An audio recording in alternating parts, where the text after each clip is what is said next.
News dump. Hashtag dead animal summer continues. Dude, this is you might have to make a call. I don't know who you're gonna call. Not Ghostbusters, that's not gonna help, but you are in the midst of some sort of ridiculous run here last week, 10 days of actual dead wild animals around. Yeah, so just a week after accidentally killing a blue jay, wasn't my fault. The thing wanted to die. I was leaving my parents' house on Father's Day. My son on my right hand. I was holding something else with my left. We went down the stairs, took a look to our left, and what do we see? But a pretty good sized raccoon just laying there, picking its head up, giving me the old stare ski. And my son, of course, raccoon, raccoon. And I'm like, yeah, raccoon, let's run to the car. So we sprinted to the car. Raccoon And, into the room. We took some photos. Only to find Gudjon's Bible. I then called my sister, figuring that she'd be someone that actually had her phone in the house. It was a filled house with cuginos, Mamma Mia. Yeah, right. And I said to her, hey, and ragazzi. It is the middle of the afternoon, and there is a raccoon wide awake on the lawn. So tell everyone not to go out there. Tell Father not to go out there to, have a smoke so he does not catch the rabies. And then as I'm leaving, I tell you what's going on, and then you text me. And what did you say to me? Yeah, I said that's the worst thing you ever could have done, Goo. There was a perfect prank opportunity in there, especially for your brother-in-law. It would have been a sick prank. Would have been a sick Border. Yeah, you could have had him come outside, say, "Oh, we dropped something of Rafi's. Could you bring it to the car? It's on the lawn next to the stairs." And then he would have got down there, and it would have been the raccoon. And I know Ken would have probably pooped himself. That would have been a real fun prank. He might have caught rabies, so that maybe would have been the downside of it. But they make medication for that type of stuff. But you told me that they called the cops. Oh, right. Yeah, the whole second part of this story. You told me this, and I thought it was funny, LOL.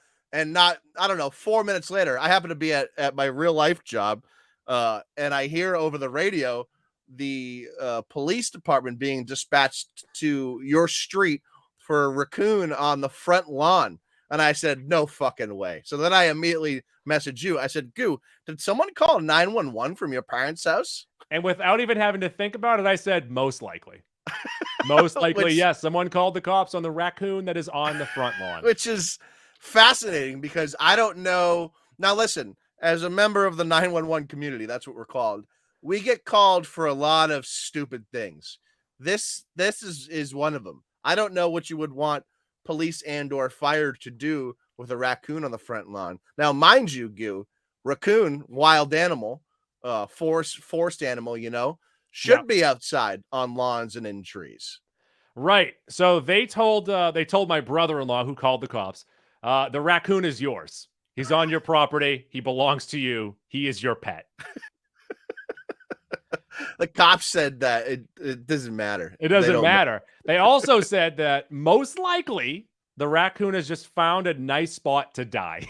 Yeah, that's a total fib. That's not a thing. That's just something you tell people to make them feel better about the situation. Well, to be fair, though, 16 hours later, the raccoon has perished. Did it ever move from that spot, or did it stay there the whole time? It moved a little bit further back, but it was pretty much in that one spot.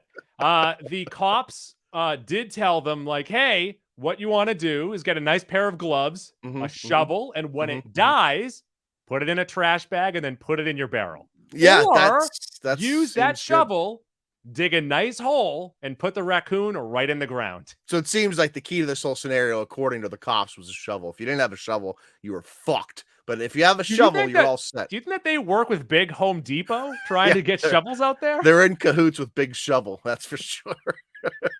Yeah, that's really the way to do it. And a little spoiler alert here. If you've ever had dead animals removed from your home, anywhere from mice on up, they're just getting thrown out in your garbage barrel when the person leaves, because that's where they go. They go to the trash. There's no place.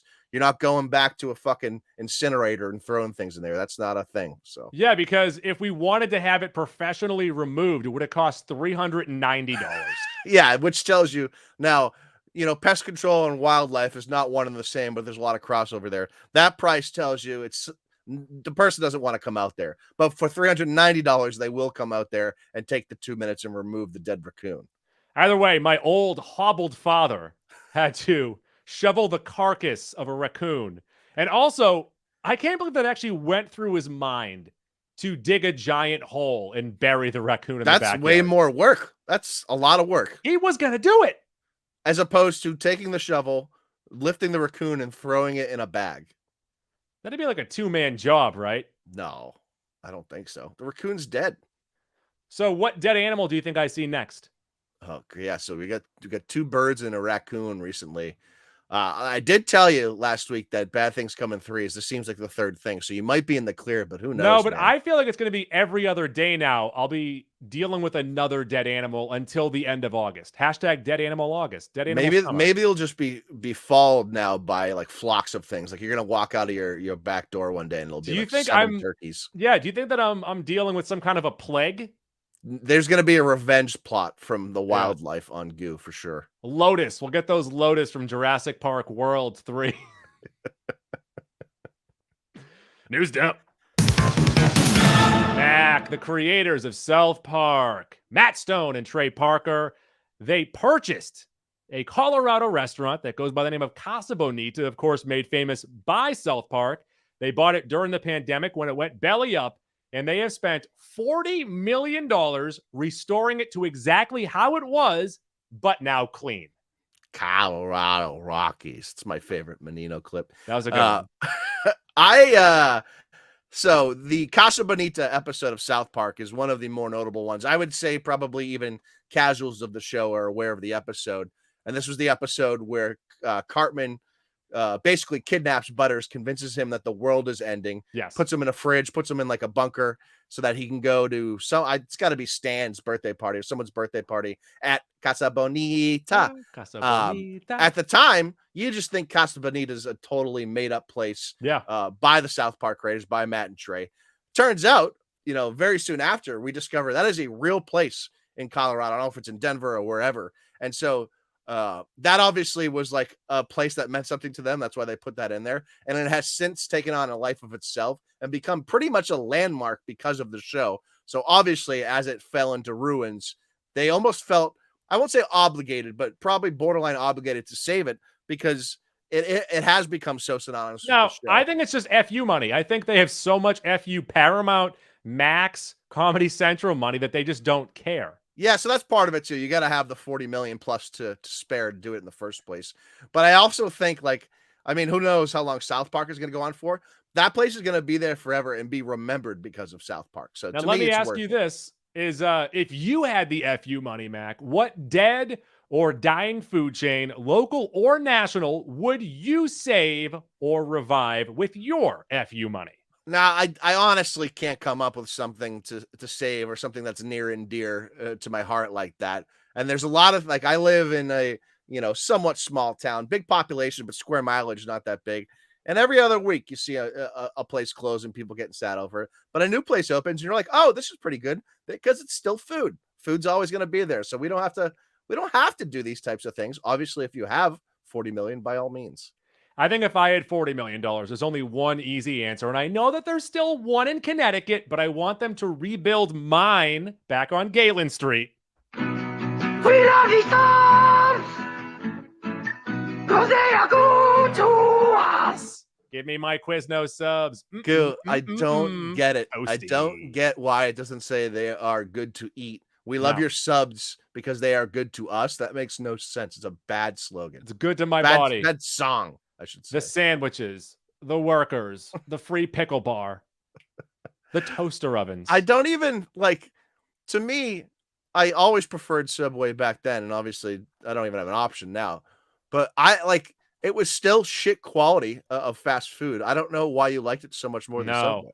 Give me a large traditional that had everything on it, including but olives. Don't you think if you were correct, there'd be more than one Quiznos near you? Honey mustard Sammy's, anyone? The first time I ever had a Quiznos sandwich, it was in the Burlington Mall, and they were handing out free samples. And I said, wow, this is delicious. First time I went was to that Galen Street location. And I thought to myself, this is a rather small sub compared to Subway. They were a little more slender too. I like a nice slender small sub though. So Okay. All right. it's There just you the go. taste. It's the taste. There's nowhere to hide. It's toasted.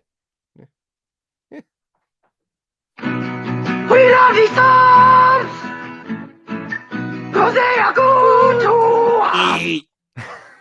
New stuff. Back box office over the weekend. Lots of money spent, but not on what you may think. 55 million went to The Flash, but they were expecting 75 to 85 million. This is after Black Adam actually outdid it. 65 million for that. Now, I think what the big issue trying to sell this movie is bad CGI, middling reviews. I don't know what the opposite of a likable leading man is. Yeah, I want you to pull back on that a little bit though, because I think you're sort of overthinking it, right? And this is just first weekend. This is not really now hindsight. Going into this movie, the expectations were of the utmost. We were promised the greatest comic book movie of all time.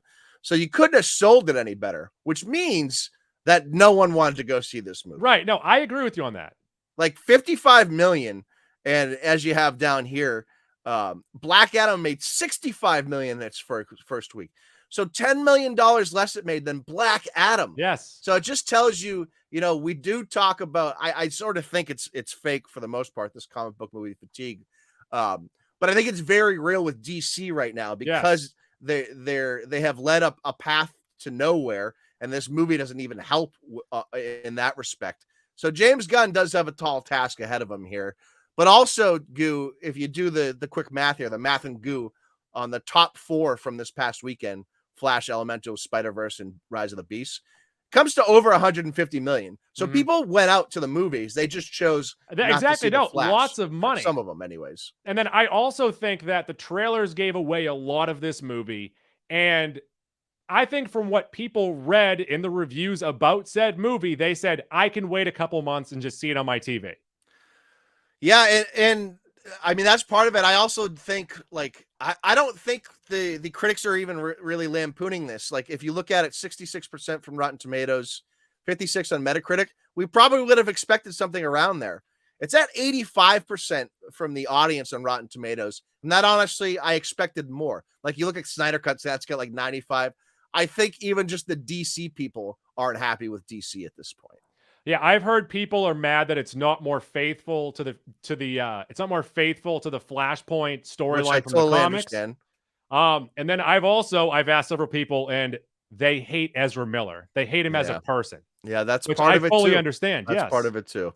So even them paying half of Hollywood to say that, and that's that seems like a real thing now. Yeah, and 220 million to make the movie. What was the marketing budget on this movie? Probably another 100 million, right? So usually you double it, but my guess is that you go to 500 million on this, right? Oh my god, this is probably just barely gonna make that. That's what I'm guessing. It's barely gonna make its money back. I don't think it makes 500 million overall. I think it makes closer to like 250. Oh, I think it'll make 150 domestic, probably. Yeah, maybe only 300 foreign though. Yeah, it's going to be close. That'll be interesting to watch. Yeah. So also Elemental came out this weekend. It did not do good. This is the worst opening for a modern Pixar movie. This just edged out the first Toy Story movie when people weren't even sure if that was real animation. Yeah, this is bad news for Pixar. And it's something I've definitely, been leaning on for a while, and you have echoed as well. Pixar is... I'm a gentle minion now. I'm on the Illumination train. Pixar is having a hard time finding its audience these last few years. Yeah. They're not really making kids movies anymore. They're making more young adult movies. They're making movies for themselves. Yeah, and the young adults don't drive the money. The young adults aren't begging their parents to go see movies. And even though maybe the story is nice, which I'm sure it is in this movie like Elemental, or even you look to a movie like Soul, which has a great story in it, they're not money makers. So made under 30 million, which is just mind-blowing. But even to that point, it's getting pretty good reviews. 76% from all of critics. them get good reviews. It doesn't matter. True. That's not true. 92% from the audience. So the people that have seen it have liked it. It's just not many people are seeing it, almost it barely made half of what the Flash made. It's almost like what DC has, where like the last few Pixar movies just have not been crowd pleasers, so a little bit of bad will toward them, and that's just what you get. Yeah, that's true. And I mean, Pixar's gonna be fine no matter what, because ultimately they're still making good movies. They're just not necessarily making the movies that appeal to a wide audience. Also, Spider-Verse, another almost 30 million, 27.8. It has now 285 domestic, almost 500 worldwide. And Rise of Beasts, tipping my cap to them. I didn't think they'd do this in their second weekend, but 20 million. Yeah, it's already made back its budget, Goose. That movie is already a hashtag success. So no doubt in my mind, the next 1 or 2 Transformers movies are getting greenlit as we speak. It's impressive. You and I didn't care too much for the movie, but hey, it obviously did its job. News dump. Speaking of The Flash, the director, Andrew Muschietti, told Muschietti. IO9 that the visual effects in that movie, the ones that look super wonky and took you out of a bunch of scenes, those were done on purpose. Yeah. I don't know. So I sort of feel like he does have a point here, because the Flash and Barry is a little hokey and odd and bizarre. Right. That you could get away with that if they were a little better or a little more cartoonish. The problem is they try to make the CGI realistic with realism. And so it doesn't really jive with what he's saying. So it just appears to us anyways that he's explaining away the biggest detractor or the biggest downside to this movie. And so it's kind of not great. I would also argue that if it doesn't come across in the movie as like, oh, they're just doing this on purpose, like if he has to explain it to us, he didn't do it well. I mean, there was part of me, and maybe it didn't happen for you. There was part of me thinking, with this Speed Force stuff and some of the stuff that Ezra, when it was just Barry, okay, maybe it is kind of all his mind and what he's seeing and what he is sort of visualizing things. But ultimately, that's not really what it is. It's just an excuse they could use. I thought it just looked stinky. I thought it looked bad. Yeah. Well, I mean, I was able to get past it, but we both did. Credit to us. Us. But also, it looked bad. Yeah, it does not look good. News dump.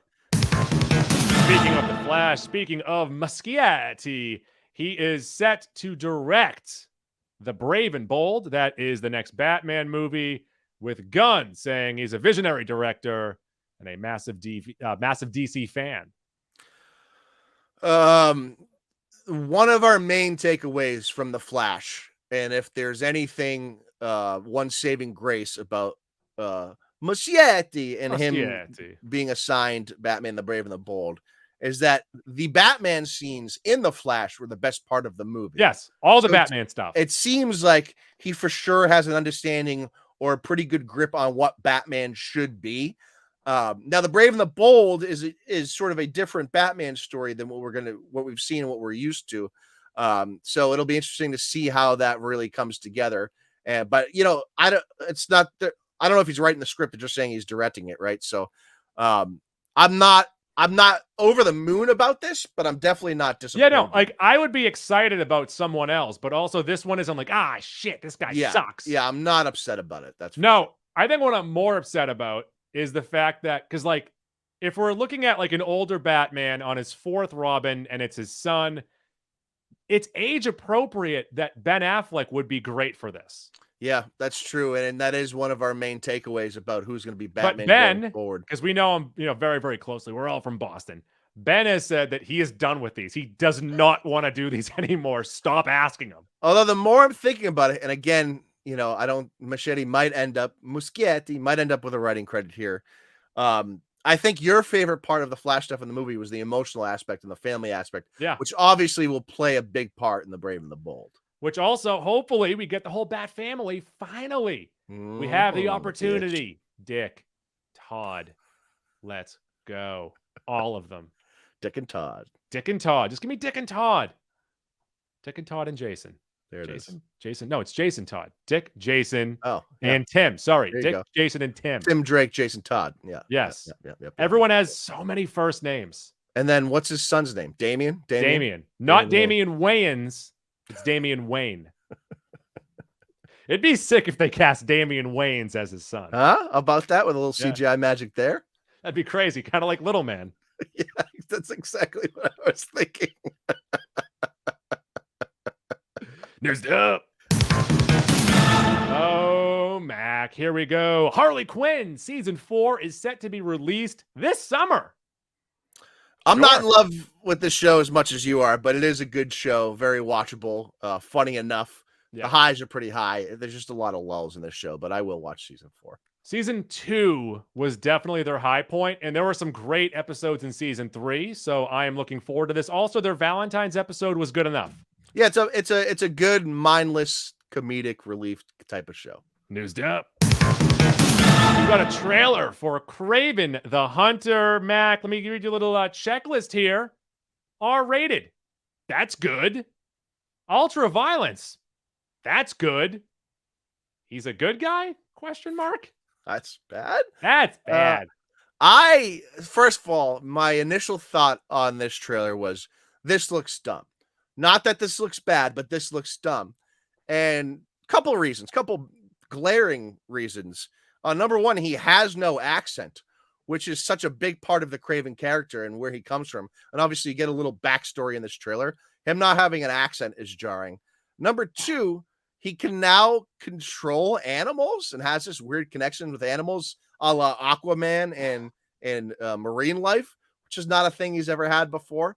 So I don't really care for that. And they also give him an origin story in here where lion's blood falls into his blood and then he becomes To which I essentially a said, mutant. is this Morbius again? Is this movie going to end with Michael Keaton flocking down and saying, hey, man, Time. I don't know about you, but I feel like Spider-Man has something to do with this. Well, to that point, Goo, we got Morbius, we get Vulture in the post credit, and then now we get in this Kraven and then the Rhino. Yes. So they obviously are building a Sinister Six. If you include Venom, maybe he's number 5. But that's a whole different point. It's the Sinister Six of anti-heroes. The main thing None of them are bad guys. Well, that's what I'm getting at here. Kraven is a bad guy, one of Spider-Man's greatest villains, probably top 2, 3 at the very least. And they're making him this sort of sympathetic anti-hero character. You saw the chat. He is not at all that. I had to ask Fryer. I'm like, in the comics, is he ever a hero or an anti-hero? And he goes, no. He's just a bad guy. He's just a really bad guy. He just wants to be better than Spider-Man. And that's the issue, Goo. You know, having this villain origin story with no Spider-Man, like you trying to build up this character because there's no Spider-Man in the movie, it just falls so flat. So I think this movie's going to suck, Goo. It might be entertaining because of what you said, the R rating and the ultra violence, but I think this movie's going to stink. Yeah, I would say that if you took the name off of it, like if you took the IP off, if you took him being an actual animal off of it, it looks like a good Netflix movie. Yeah. Like the idea of it, right? Right. Extraction 3. Crazy. Yeah.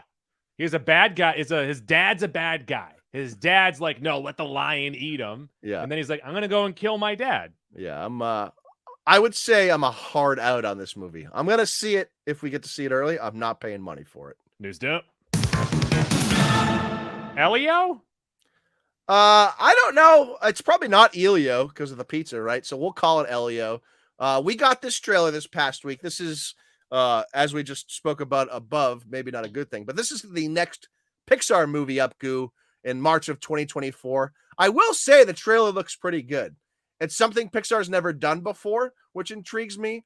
Essentially, this little kid looks to be about 10, gets mistakenly transported into space and comes upon, there's like this big society of all the leaders of every planet.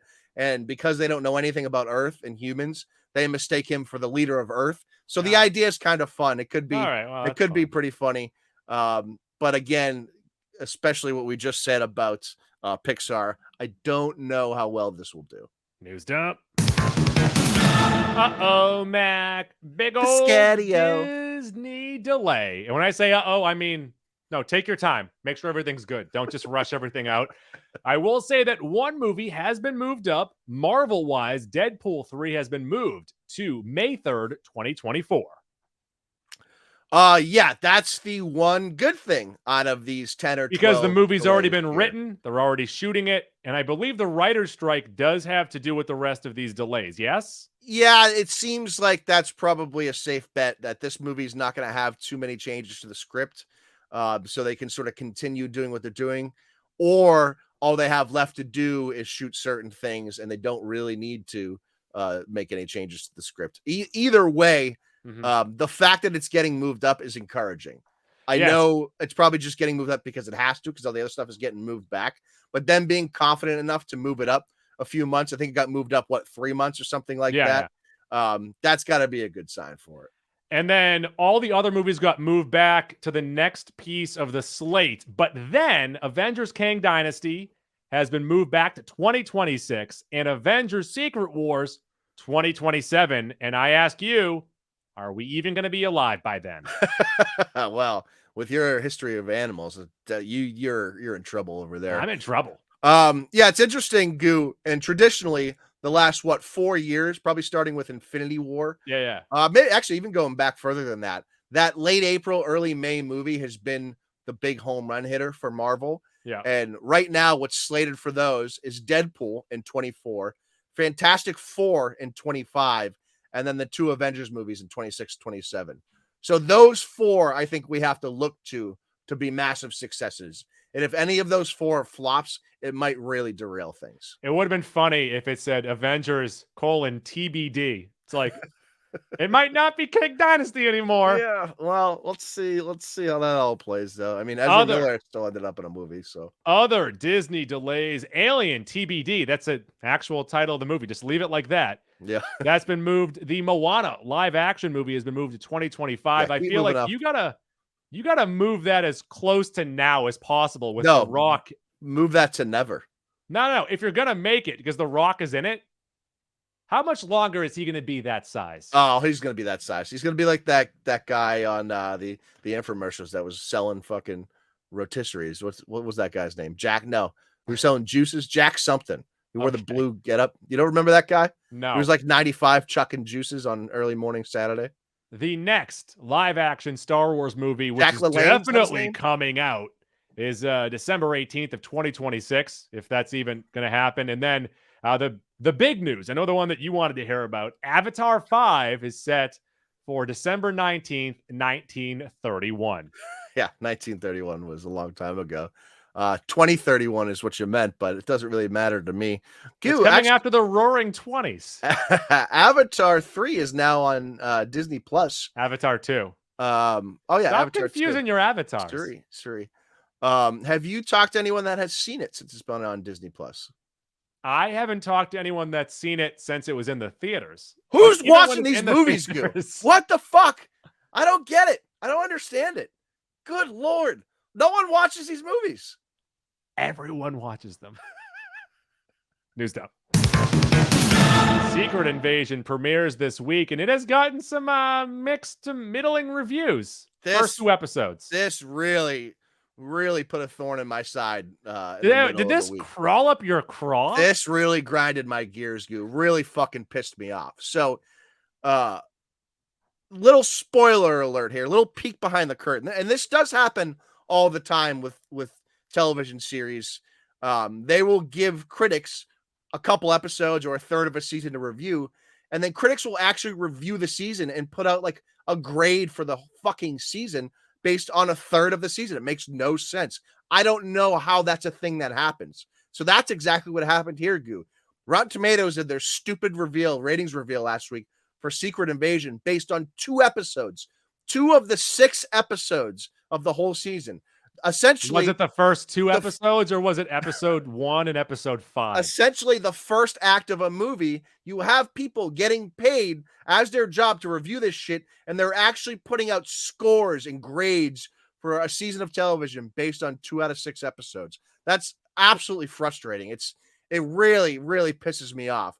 Currently, Goo, it has 66% from 55 Rotten Tomatoes reviewers. Those 55 reviewers should be thrown out. Send them to the moon. Put them wherever the fuck you want to put them. They should not be allowed to review anything ever again. Metacritic has 13 so far that they've registered. Toss them out too. I'm sure there's some crossover there with Roddy T's.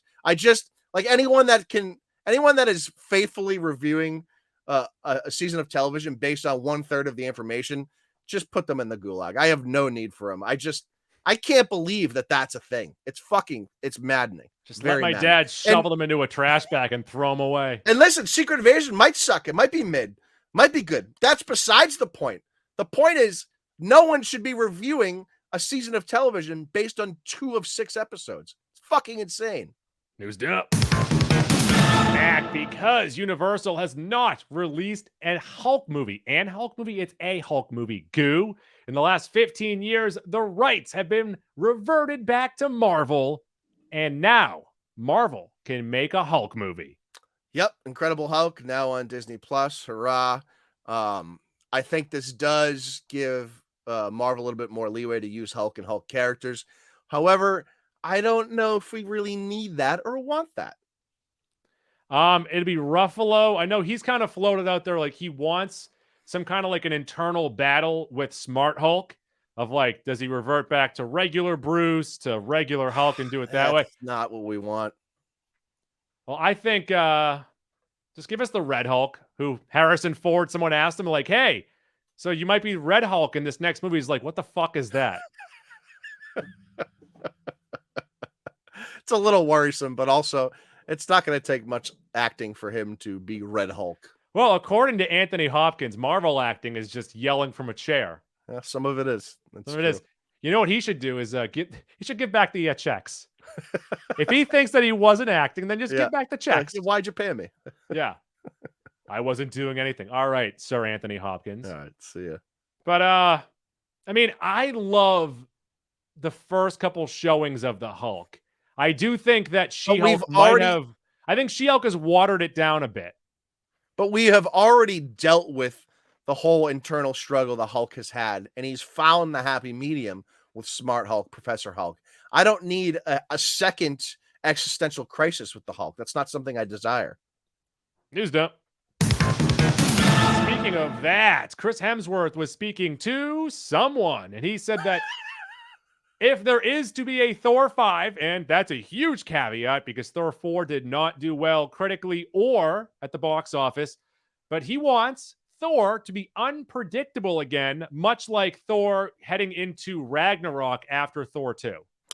This strikes me as your classic Michael Scott. Sometimes I just keep going until I don't know where I'm going to get there. I don't know where it's going to end. I think that's what Hemsworth is doing here with sort of damage control for Thor 4. He should just stop talking about it and let this thing play out. There's nothing he's going to say that's going to get a Thor 5 made. There's nothing he can say that's going to save because Thor 4. Disney has already kind of said that we don't want to make trilogies anymore. We don't want to make 4 movies anymore. I doubt they make a Thor 5. Yeah, he can stop this. He doesn't need to keep doing this. We get it. No one thinks you had creative control over Love and Thunder. You don't have to explain it away. But I do think that he will show up at least 1 or 2 more times in the Avengers movies, and that might be for it. sure. Yeah, for sure. Yeah. There. He's not done. Mm-mm. He's not done. News Thor done. will return. You know who might not return, because he's kind of teasing it here. He told The Hollywood Reporter, Tom Holland that is, that part of him wants to leave Spider-Man. There's a bit of a stigma towards 4th movies and franchises, and he feels like they've already made a perfect trilogy, so he's kind of tempting fate here. Now, I will agree. Well, you know what? He is right. He's absolutely right about everything he's saying. Yeah. And they have made a perfect trilogy. However, the trilogy, well, I won't say they've made a perfect trilogy. They have ended the trilogy perfectly. But because the ending was so perfect, it sort of leads itself into a new set of Spider-Man movies, or at least 1 or 2 more. So there's certainly another Spider-Man story to tell in the MCU. So the thing that I would say about him calling them perfect is that although they were all very good movies, it's a pretty tight 3-movie set. The first 2 movies were very reliant on Tony Stark stories. And then the final one, he had 2 other Spider-Men in there to kind of lend him a hand. He really hasn't had his own solo movie yet. We need, and we got some of this in Far From Home at the beginning. We need more of the friendly neighborhood Spider-Man, and him doing just small stuff and him trying to figure out how to get back into MJ's life. That's what. And like, just go to space more. Like, keep No, on going to space. That is the opposite of what I just said. Well, what did you say? You said go to the moon, right? And scoop up some of that delicious cheese. News dump.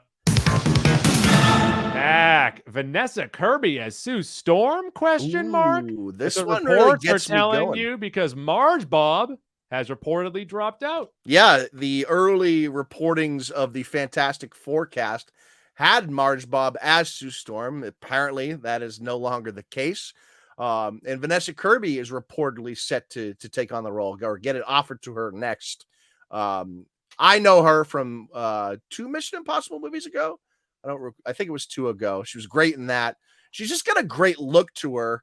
She looks kind of mean. Obviously, she's a very pretty girl, but her resume is pretty impressive too. She's done like 6 seasons of The Crown, so obviously she can do dramatic stuff. But she's also done Mission Impossible and Hobbs and Shaw. From London?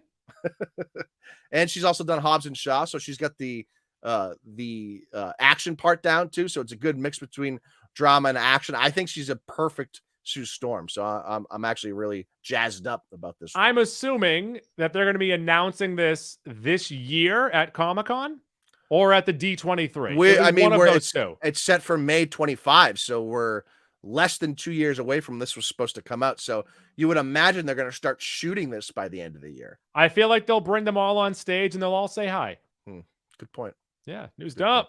All right, Mac. Don't be mean.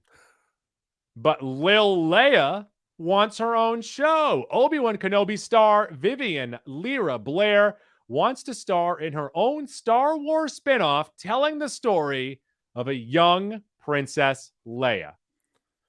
News dump. I was taking a deep breath to say something, and you know what? Good point. I'll just pass on that one.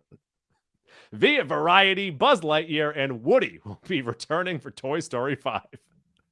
I would rather watch all of the Toy Story toys go back into an inferno and get incinerated than watch a Little Leia show. I said be nice. I don't know why we need this goo.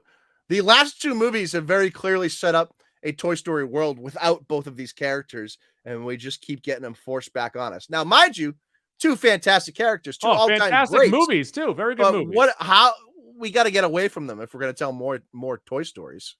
Yeah, I feel like this could have been a jumping off point for Bonnie's other toys. Yeah, I don't care for this goo, that's for sure. News dump. Avatar: The Last Airbender. First look. Yeah, we got a little teaser trailer from Netflix. It was like a 30-second thing where it didn't show any footage, just logos and music. That's cool. We also got a couple character images released. I'll tell you, they sort of can't do any wrong because the M. Night Shyamalan one was so bad. However, I don't think this is going to be good. I don't know how they do it well. And part of why that show is so awesome is because it's animated and you can do certain things. And we talk about this point a little bit when we talked about, Into and Across the Spider-Verse, how you're just able to build that world and make it believable because it's animated. Yeah. When usually it's the opposite. And so I just don't know if you're going to be able to make it work live action, but they're going to try. It comes out 2024. And again, it cannot be as bad as the Shyamalan one. So news dump. Velma, somehow, some way, has been greenlit by HBO Max for a season 2. I would rather watch 10 seasons of Velma than watch a Little Leia show. Go. Be nice.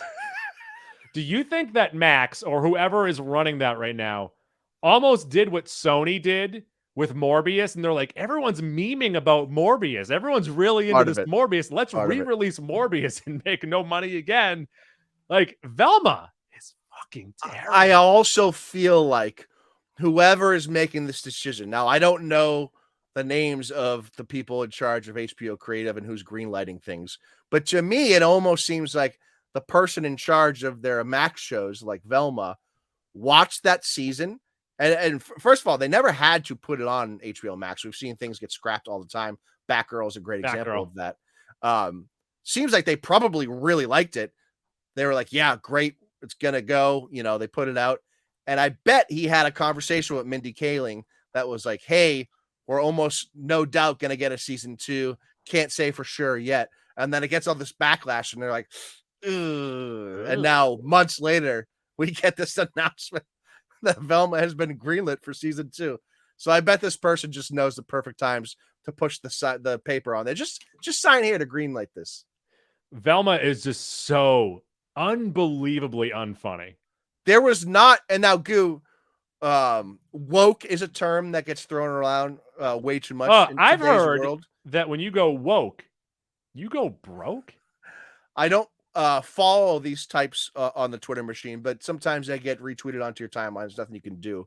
Of the people that are very woke in the reviewing world, even they didn't like this show, Goo. Yes. No one liked the show. So I do not know how we got here. I don't get it.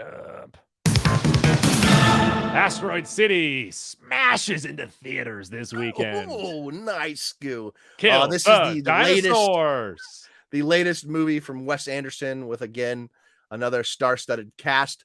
I don't think I'll see it this weekend. I will probably see it within the next 10 to 14 days. I also have this in the movie draft, so I'm a little more motivated to see it. You obviously aren't a big Wes Anderson Not guy. a huge Wes Anderson fan. It is up and down for me. He has made a couple of my favorite movies of all time, so I always have to give Wes Anderson a chance, just on the off chance it is one of my favorite movies of all time. News dump.